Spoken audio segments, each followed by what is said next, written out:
A thick maze of submerged grasslands separates Louisiana's coastal communities from the Gulf of Mexico.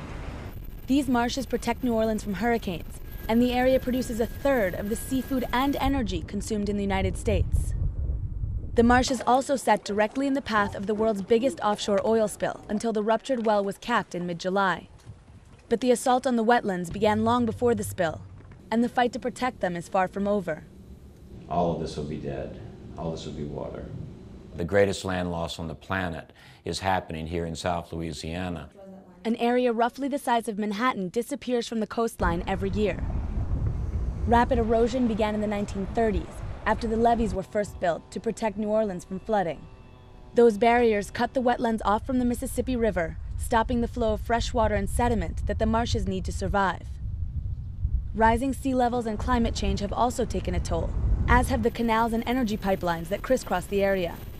Of the almost 2,000 square miles of wetlands that have been lost, 40 to 60% of that can be attributed to oil and gas activity.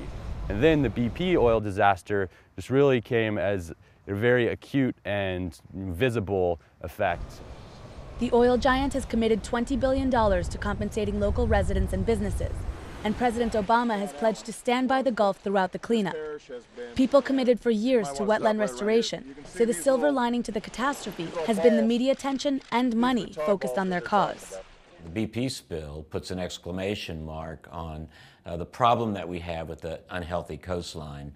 Fortunately, the state of Louisiana has a comprehensive plan to restore the large sections of the coast that are dying. It needs quite a bit of federal funding. The state of Louisiana says it needs $9 billion just to get existing coastal restoration projects off the ground, and anticipates that fines against BP could foot some of the bill.